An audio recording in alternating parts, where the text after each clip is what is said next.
हम 100% टीकाकरण कवरेज की तरफ बढ़ रहे थे कि कोरोना वायरस ने हमें घेर लिया। देश ही नहीं, दुनिया के सामने फिर पुरानी आशंकाएं घिरने लगी कि अब भारत कैसे इतनी बड़ी आबादी को बचा पाएगा। लेकिन साथियों, जब नीयत साफ होती है, नीति स्पष्ट होती है, निरंतर परिश्रम होता है, तो नतीजे भी मिलते हैं। हर आशंका को दरकिनार करके भारत ने 1 साल के भीतर ही एक नहीं बल्कि 2 made in India vaccine launch कर दी। हमारे देश ने, देश के वैज्ञानिकों ने ये दिखा दिया कि भारत बड़े बड़े देशों से पीछे नहीं है। आज जब मैं आपसे बात कर रहा हूं तो देश में 23 करोड़ से ज्यादा वैक्सीन की डोज दी जा चुकी है। 23 करोड़। साथियों, हमारे यहां कहा जाता है, विश्वासेन सिद्धिः, विश्वासेन सिद्धिः, अर्थात हमारे प्रयासों में हमें सफलता तब मिलती है जब हमें स्वयं पर विश्वास होता है। हमें पूरा विश्वास था कि हमारे वैज्ञानिक बहुत ही कम समय में वैक्सीन बनाने में सफलता हासिल कर लेंगे।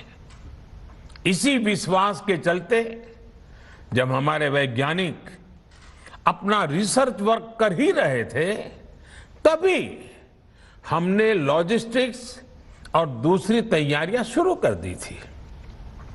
आप सब भली भांति जानते हैं कि पिछले साल, यानी 1 साल पहले, पिछले साल अप्रैल में जब कोरोना के कुछ ही हजार केस थे, उसी समय वैक्सीन टास्क फोर्स का गठन कर दिया गया था।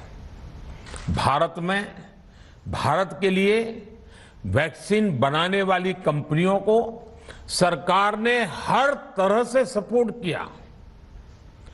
वैक्सीन निर्माताओं को क्लिनिकल ट्रायल में मदद की गई, रिसर्च और डेवलपमेंट के लिए जरूरी फंड दिया गया। हर स्तर पर सरकार उनके साथ कंधे से कंधा मिलाकर चली। आत्मनिर्भर भारत पैकेज के तहत मिशन कोविड सुरक्षा के माध्यम से भी उन्हें हजारों करोड़ रुपए उपलब्ध कराए गए।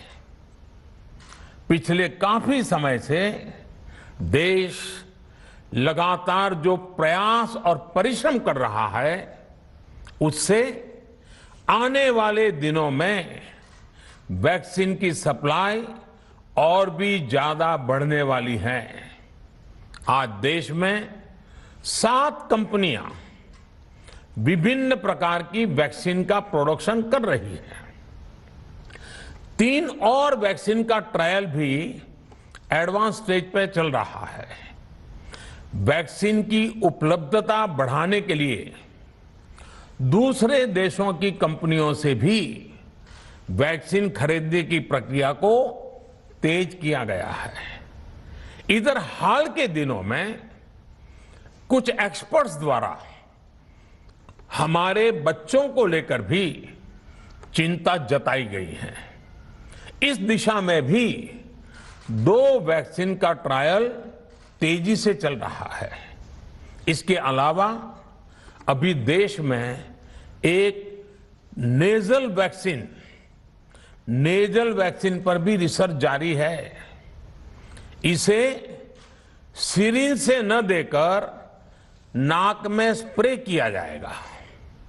देश को अगर निकट भविष्य में इस वैक्सीन पर सफलता मिलती है तो इससे भारत के वैक्सीन अभियान में और ज्यादा तेजी आएगी। साथियों, इतने कम समय में वैक्सीन बनाना अपने आप में पूरी मानवता के लिए बहुत बड़ी उपलब्धि है, लेकिन इसकी अपनी सीमाएं भी हैं। वैक्सीन बनने के बाद भी दुनिया के बहुत कम देशों में वैक्सीनेशन प्रारंभ हुआ और ज्यादातर समृद्ध देशों में ही शुरू हुआ। WHO ने वैक्सीनेशन को लेकर गाइडलाइंस दी।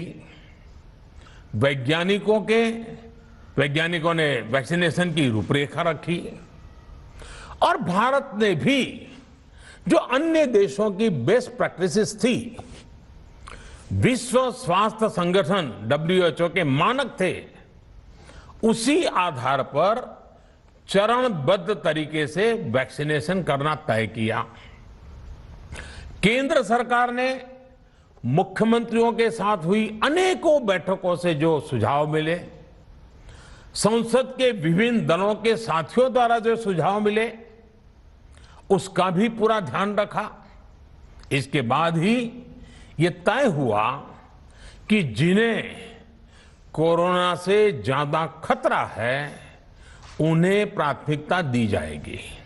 इसलिए ही हेल्थ वर्कर्स, फ्रंटलाइन वर्कर्स, 60 वर्ष की आयु से ज्यादा के नागरिक, बीमारियों से ग्रसित 45 वर्ष से ज्यादा आयु के नागरिक, इन सभी को वैक्सीन पहले लगनी शुरू हुई है।